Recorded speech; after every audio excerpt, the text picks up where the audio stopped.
Je consacre 100% de mon temps sur ces 2 mandats. Pour ce qui est de la mairie, j'occupe un poste d'adjoint aux finances, à l'administration générale, c'est-à-dire comment fonctionne la maison, c'est tous les services supports, et à l'urbanisme. Et l'urbanisme est probablement ce qui m'a beaucoup mobilisée, notamment sur ce mandat.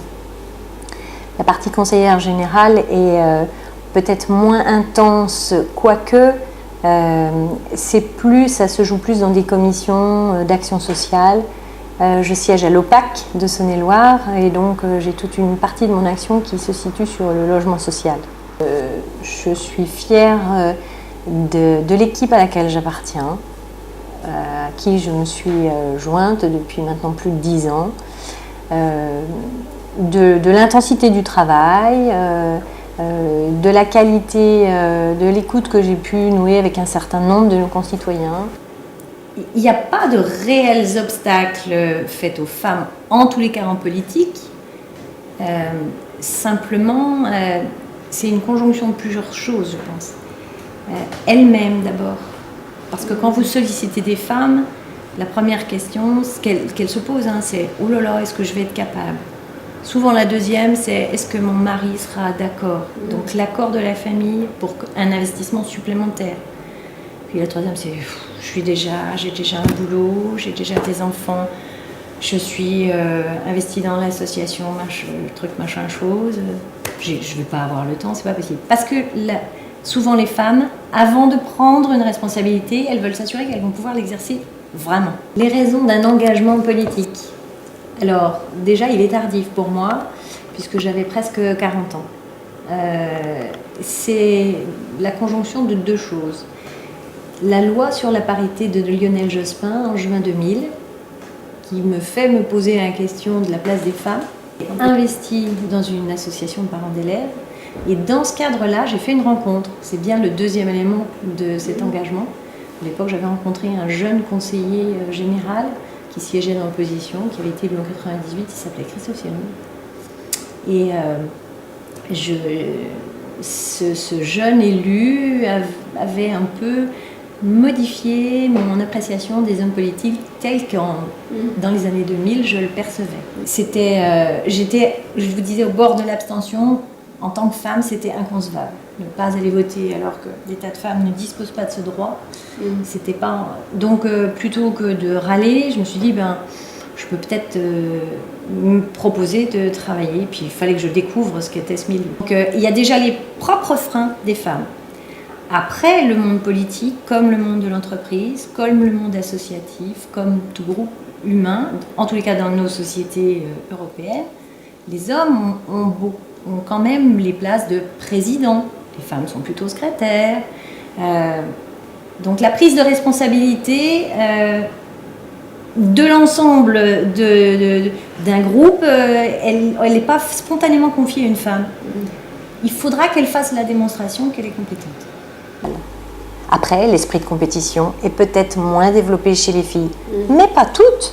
Il y a des compétitions rudes entre femmes et entre femmes et hommes aussi. Je suis très admirative des femmes qui sont capables de s'engager avec des enfants tout petits, parce que ça suppose d'accepter aussi de laisser un peu plus les enfants à d'autres personnes, dont le papa. Les conséquences sur la vie privée, elle prend un coup quand même, parce que la première des choses, c'est que quand on est élu, et notamment quand on est sur son territoire électif, on est élu 24 heures sur 24, 7 jours sur 7. Il y a un devoir d'exemplarité, malgré tout.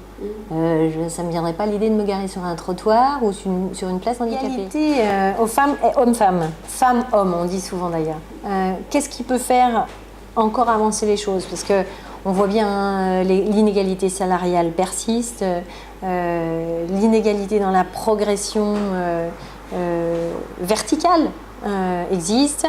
Il y a toujours ces parois de verre qui nous empêchent d'accéder à certains métiers. Donc, et pourtant, la cause des femmes est défendue déjà depuis plusieurs dizaines d'années.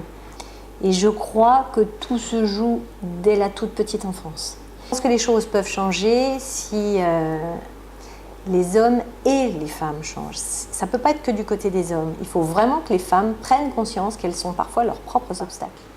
Voilà. Donc j'imagine que l'organisation même dans le temps de notre société peut permettre plus d'égalité, parce que plus de partage des temps autour de l'enfant. Parce que je pense qu'il y a une conscience des responsables politiques, administratifs. Après, concrètement, quand on passe à la réalité des choses, quand il faut recruter par exemple quelqu'un, je pense qu'il y a des choses inconscientes qui se remettent en route. Il y a des présupposés, des préjugés, je pense, qui se mettent en œuvre sans qu'on s'en rende vraiment compte. Et alors, qu'est-ce que vous pourriez conseiller à une jeune fille ? Il faut être audacieux. Il faut qu'elles soient audacieuses, les filles. Il faut qu'elles aient confiance en elles. Et puis surtout, qu'elles soient pragmatiques.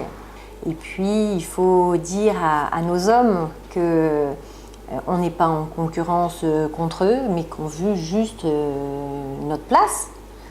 C'est aussi parce que les femmes ont tendance à moins s'engager aussi en matière syndicale. Et donc à défendre leurs droits. C'est sûr. Et puis c'est dommage que les femmes cuisinent à la maison, mais que les grands chefs, ce soient des hommes. On a travaillé avec FAIT sur cette charte de l'égalité, parce qu'on s'aperçoit que, y compris dans la fonction publique, cette discrimination homme-femme s'opère. Une chose on a souhaité faire, par exemple, le ménage, l'entretien des locaux. On s'est dit que faire venir bien souvent des femmes, à 5h du matin pour entretenir des bureaux parce que c'est comme ça que ça se fait d'habitude, il fallait revoir ça. Et je crois que de la mixité naît la justice et parfois le bonheur des hommes, parce que quand on aménage un poste pour permettre à une femme d'exercer un métier, l'ergonomie tirée, elle va servir aussi aux hommes. Je pense que la société a gagné à la mixité. Elle ne doit pas la craindre.